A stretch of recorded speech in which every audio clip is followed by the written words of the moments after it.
Hello, everybody. Hope everybody's doing great today, and this video finds you in high spirits. I'm hoping you have a wonderful day, and appreciate the one or two who be watching this video. I hope you enjoy it, and if you're viewer number 3 through whatever, thank you for the bonus viewership. So today we're gonna be talking about a South Korean show called Our Blooming Youth. This is a period piece, and it's about a young noblewoman who is framed for murdering her family, and about a crown prince who is supposedly is cursed, and these two get together to find out who murdered her family and who's cursing our crown prince. So it's a little bit of a mystery, but not too much of a mystery, because it's very early on that you know who the villains are of this show. So the more of the mystery is, why are these evil people doing what they're doing? What's their motivation for trying to basically take over the kingdom, to defame the crown prince, and why did they frame our lovely noble lady into having people think that she murdered her family? So the story goes very well. You got some good lovable characters. Our two leads are fantastic in their roles. I'll put their names in the description. I would try to say them on this video, but I know I would severely mess up their names.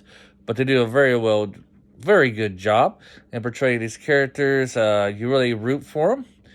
You also got some lovable side characters. You got like this outcast noble. I think is he a bastard? I'm not sure if he's a bastard. Sorry. Hopefully you guys aren't offended for me saying bastard. I'm gonna start saying that word. But anyways, he's a kind of outcast of his family. He's kind of frowned upon because he's always into trying these mysteries things and trying to solve these cases. And he's just an awkward character. But he's very perceptive of what's going on around him. And then you have our noble lady's maid, and she's a very good character too. She's very loyal to her lady, and seeing her interact with this awkward noble guy is very well. You also got some tension between our crown prince and a sergeant. They're best friends, but according to the curse, the sergeant is going to betray his friend, the crown prince. And in a lot of ways, this prophecy is kind of like, if you're like religious and do you believe in prophecies or not? Because this person gives this prophecy to the crown prince, and then they try to make it where all these prophecies that they've written down come true, which begs to question, like, when you read prophecies in the Bible or elsewhere, how much is it really from God, or how much is it really from people trying to make these prophecies come true from God? I guess it depends on your spiritual beliefs in that aspect. The show it's well written, but I will say it's kind of slow. It's 20 episodes. I believe it's 20 episodes. I believe it's 20 episodes, and it's probably like 4 episodes too long. I believe it should have been 16 episodes. There's some episodes where there's like nothing really happens in the show. It doesn't really move it on at all, and it makes it kind of slower than what the show should have been. However, it doesn't really diminish too much from the show. It's still enjoyable to watch. It's just that there's some episodes where you could practically just skip, and you wouldn't really miss that much. You might miss some chemistry between our two leads, and maybe between our secondary characters and stuff, but you wouldn't really miss too much of what's going on in the show. Some of the good aspects of this is the writing it's pretty good. The whole mystery thing behind the curse and who killed her family, and why they did it and how they did these things, these evil deeds, is very for what it is. It's realistic. There's nothing really out of the box on it. There's not too much plot armor for our two characters, except for the fact that I don't know, here lately, especially in these Korean time period pieces, they like to dress the girl up as a man, and it's just not very believable. Like, I was watching this, and my wife, who hasn't even seen the show whatsoever, she looks at it for 2 seconds, and she's like, do they not realize that that's a girl? I mean, so it's so unbelievable that a woman could pass off as a man, even if she's trying to be a eunuch.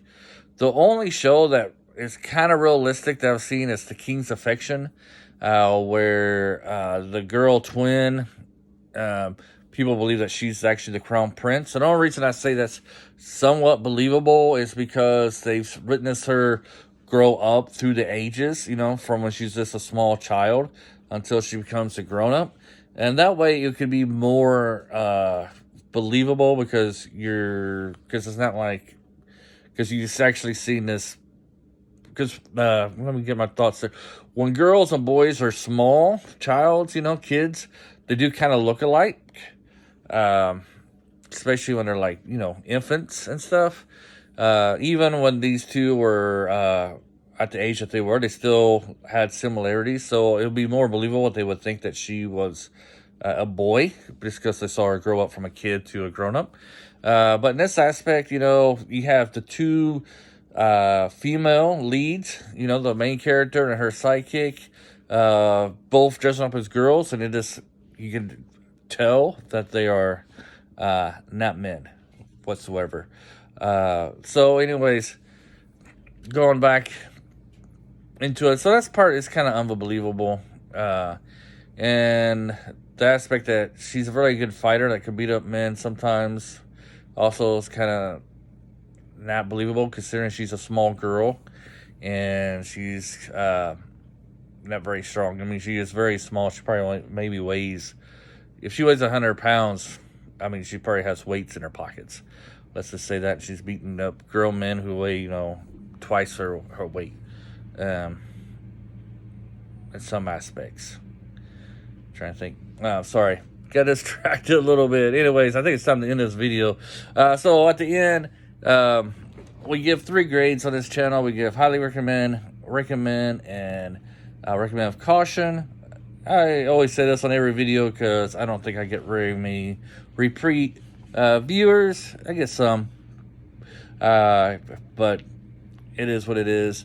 And watching this video, you probably realize why I don't get very many repeat viewers. Anyways, I'm going to give this just a recommend. It's okay. It's not great. It has some flaws. Like I said, it's like 4 episodes, probably too long. The pace could have been a little bit faster. Sometimes the show feels like it's going to a standstill. But overall, it's enjoyable enough to give this a recommend. I hope everybody has a great day, and hopefully tomorrow's video review will be a little better. Bye.